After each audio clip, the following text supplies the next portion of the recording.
Sutras of Patanjali, translated by James Haughton Woods. Introduction.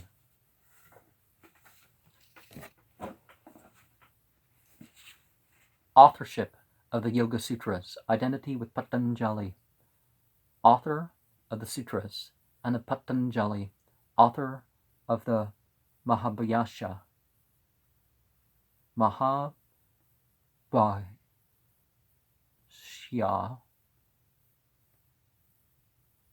Is that how you pronounce it?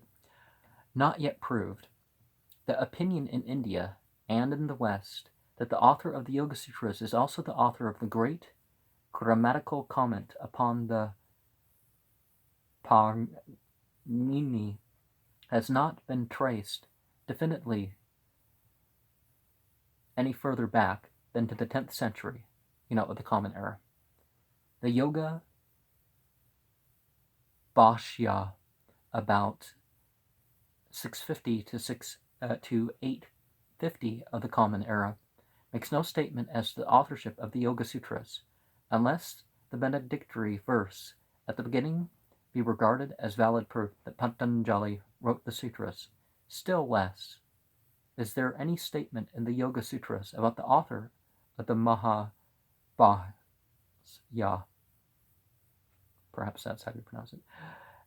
And conversely, there is no reference in the Mahabhyasya to the author of the Yoga Sutras. On the other hand, there is ground for believing that the author of the comment on Yoga Sutras 344 may have had the author of the Mahabhyasya in mind when he quotes a certain formula and ascribes it to Patanjali. This is the only mention of Patanjali in the whole comment. The formula is Ayuta Siddha Avayava Veda Anugata Samuho Dravyam, and although it is ascribed to Patanjali, Ete Patanjali, it has not been found in the Mahabhyasya. Nevertheless, the Yoga Bhashya does here seem to contain an allusion, more or less direct, to the theory of unity of the parts of the concrete substances, as set forth in the Mahabhyasya.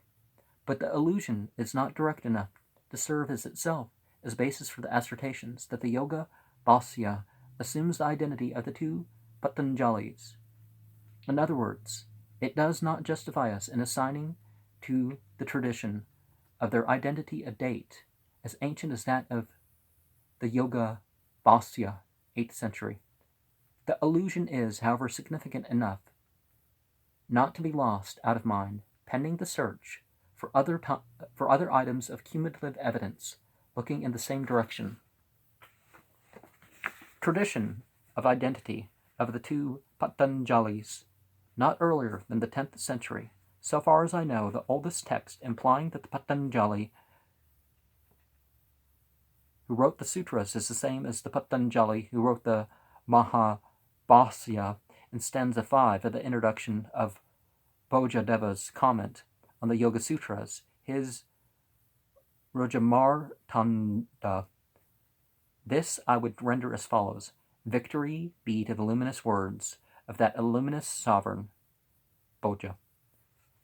Rana Rangamala, who by creating his grammar, by writing his comment on the Patanjalan treatise, the Yoga Sutras, and by producing a work on medicine called the Rajam Raganka, has, like Patanjali, removed defilement from our speech and minds and bodies.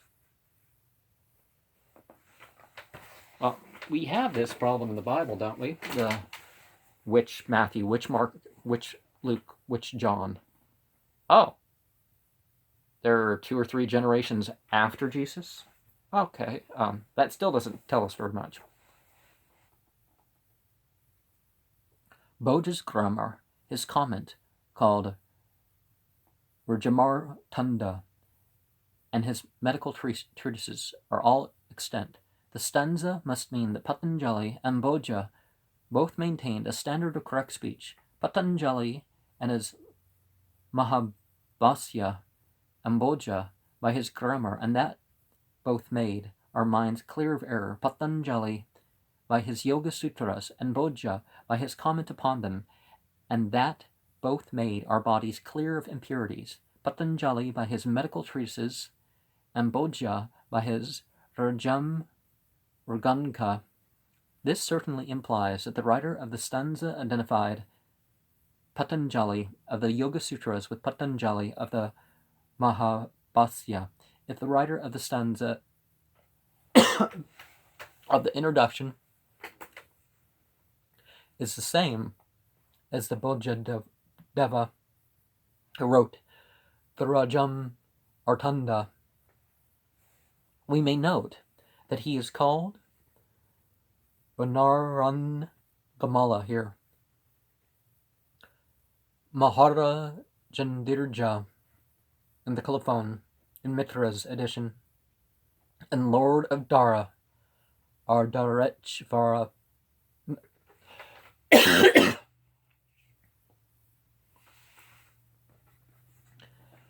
in the colophon in the edition of Agache. There were a number of Bhojadevas, but whichever of them the author of the Raja Martanda may be, no one of them is earlier than the 10th century of our era. The tradition of the triple activity of Patanjali as a writer on yoga and grammar and medicine is reinforced as follows. Yogena chitasya padena vacham malam charirasya tuvayenyakanna yopakaratam pravaram muninam patanjalim pranjalir anatosme. This is cited in Chivarama's commentary on the Vasavatata, page 239, which Alfrecht assigns to the 18th century. The stanza occurs also in some manuscripts just before the opening words of the Mahabhasya, Kielhorn's edition, volume 1, page 503. That is not under circumstances giving any clue to its date. May add that an 18th century work, the Patanjali Charita, volume 25, edition of Kavyamala, volume 51, vouches for Patanjali's authorship in the fields of yoga and medicine in the following Gita stanza. Sutrane yoga chastre vairya chastre chavartikane tatah krutva patanjalim pracharayam asajanganedam tratum. As to the precise medical work of which Patanjali was the author, or with which he had to do, all three stanzas leave us uninformed. Not so the following stanza, with an introduction to the commentary on the Charaka, composed by Charkapani, who, according to Jolly's book on medicine, Mbohler's Grundriss, page 25, wrote about 1060. Patanjalam Mahabhasya Charaka Prate Samskritai Manovak Kayados sanam andre hepataya nam. This agrees in sense with the other stanzas. In addition, informs us that Patanjali's medical work consisted in a revision, pratisamskrita, of the great compendium of Charaka.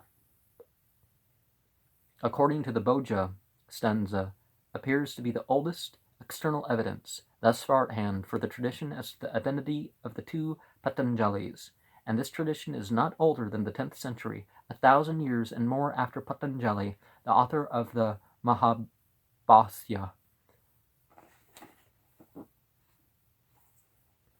The identification of the two Patanjalis, not confirmed by comparison of philosophical concepts, not confirmed by comparing philosophical concepts, inconsistent use of terminology, and conflicting definitions of concepts in the case of a single writer of two books are frequently explained by the fact that quite distinct subjects are discussed in the different works. In other cases, the subject under discussion is the same, and such an explanation of the inconsistency does not hold. An instance of the latter is the discussion of the nature of the substance, dravya, in the Yoga system and the Mahabhasya. In the commentary on Yoga Sutra 344, we have the following definition. A substance is a collection of which the different component parts do not exist separately. Ayutasiddha avayava beda nugata samuho dravyam eti Patanjalih. And the definition is attributed to Patanjali as being consistent with his sutras. This quotation is of the most technical kind and is in the same style as the Nyaya Sutras. A similar usage of language, for instance, is found in the Nyaya Sutras 2.1.32. VZ Anagaram edition, page 798. On the other hand, this phrase is not to be found in his Mahabhasya, which however does not repeatedly analyze the concept of substance. And what is more important, nothing so precise as the formula attributed, 344, to Patanjali is found in the Yoga Sutras themselves, yet substance is partially identified in the Yoga Sutras 314. A substance, Dharman, conforms itself to quiescent and uprisen and indeterminate external aspects, are substitutions for dravya and guna of the Mahabhasya. In neither case is the description of substance discriminating, yet such it is, the difference is very slight. In the Mahabhasya, it is substance, we are told, which makes the difference in weight between iron and cotton of the same bulk and dimension. Mahabhasya, Keelhorn's edition, volume 2, page 366, and it is that which causes the difference between penetrability and impenetrability, or again, it is that which does not cease to be, even when a succession of properties appears within it. Volume 2, page 366. Of what kind, then, is the form of being, tattva?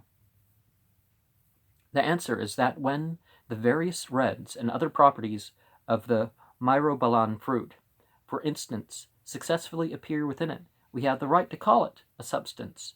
In short, a substance is a concretion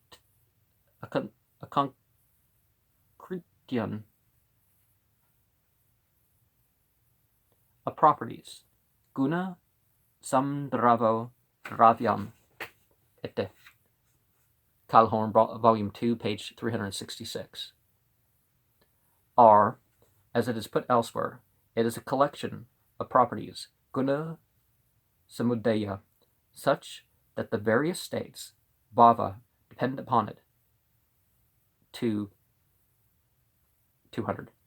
This collection is loosely paraphrased as being a group of samga, or mass, samuha, volume 2, page 356. In order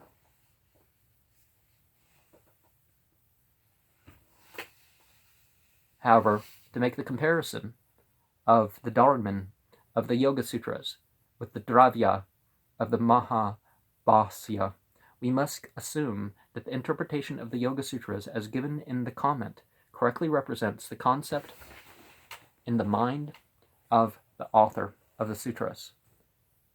There might well have been a series of redactions of the works of Patanjali as those of the Charaka. The later interpretation, such as the formula in the comment on 344, might give us the original thought in more technical form. If this be so, we find a great similarity in the discussion of the relation of the whole and parts in the two works. In the comment on the Yoga Sutra 344, a collection, samuha, is of two kinds. That which the parts have lost their distinctness, for example, a tree, a herd, a grove. That in which the parts are distinctly described, for example, gods and human beings. The second class has two subdivisions. A lot of what it passes for God is, they're actually saying the word that would more likely to be unfallen angel, or just angel in general. Second class has two subdivisions. One in which the distinctness of parts is emphasized. For example, a grove of mangoes. 2. One in which the distinctiveness is not emphasized. For example, a mango grove. From another point of view, a group is twofold. A group wherever the parts exist separately, for example, a grove, where the trees exist separately from the aggregate whole. A grove where the parts cannot exist separately, for example, a tree or an atom. The question now arises, to which of these kinds of groups does a substance belong? A substance, dravya, is an aggregate of generic and particular qualities. Samanyan, vichasya, samudaya. This is the definition of substance from the point of view of its relation to its qualities. Furthermore, the substance is a group of the second division of the second kind. It is a collection of which the different parts do not exist separately. This, then, is the resultant definition of substance according to the traditional interpretation of the sutras. What now is the relation of the whole and parts in the Mahabhasya, with a special reference to the substance and its qualities? A collection, samudaya, is loosely paraphrased as being a group. Samanga, or mass, samuha, Haughton, volume 2, page 356. It is etymologically, at least, a concentration, a concretion of properties. Guna Samdrava, volume 2, page 366. It is a collection of parts. The characteristics of the parts determine the characteristics of the whole. 3. Avaya Vaer, Artha Vad Beh, Samudaya, Api, Arthavanto, Bhavanti, volume 1, page 217, 130. Avayavi, Kritam, Angam, Samudayasya, Vichasakam, Bhavate, volume 1, 289. And 377. All these cases would belong to the first subdivision of the second kind of group, whereof the parts can exist separately. Yet a collection, samudaya, is not merely an assemblage of parts, but is a unity performing functions which the parts themselves cannot perform. For example, the blanket, the rope, the chariot, as compared with the threads, the fibers,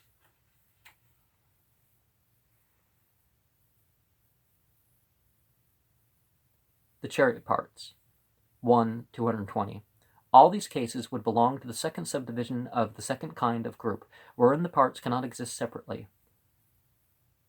Ayutthasiddhavayava. Such then are the different groups, samudaya.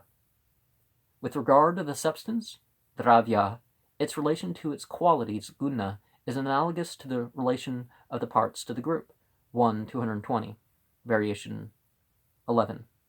Just as the collection, samudaya, is characterized by its parts, avayat maka 3, 3, so the substance of dravya is characterized by its qualities.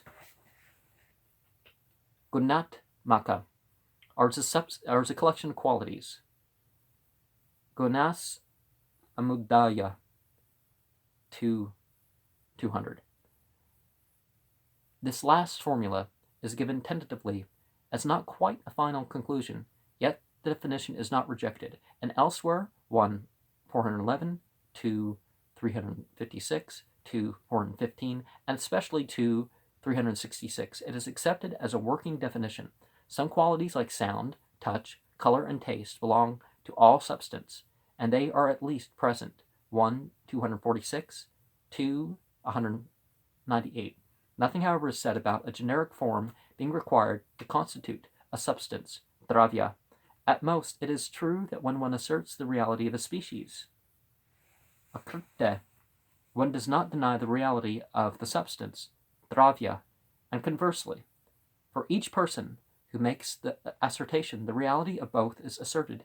Either the species or its substance may dominate in anything, and the other subordinate.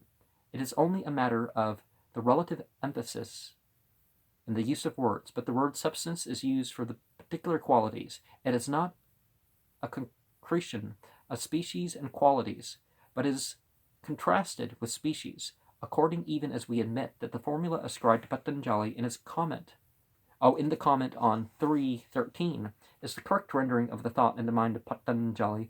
The author of the Yoga Sutra is not true that Patanjali, the author of the Mahabhasya, when speaking of a substance, dravya, means what is contained in this formula, and there is nothing here to indicate that the tradition which identifies the two Patanjalis must be correct. Date of the Yoga Sutras, between 300 and 500 of the Vulgar era. Patanjali, the author of the Mahabhasya, is not the author of the Yoga Sutras. When were they written? The polemic in the Yoga Sutras themselves against the Nirala school of Buddhists gives the answer very probably in the two Yoga Sutras, 3.14, 3.15, and certainly in 4.17 through 21. This school is attacked. The idealism of the Vijnana Vada is attacked in 4.15, 16, and 17. We cannot, it is true, maintain that the Vijnana Vada here is attacked by the sutra must be the idealism of the Vasu Bandhu, but the probability that the idealism is Vasu Bandhu's is great. And I'm going to pause here, and I guess the introduction is going to have to be in two parts, isn't it?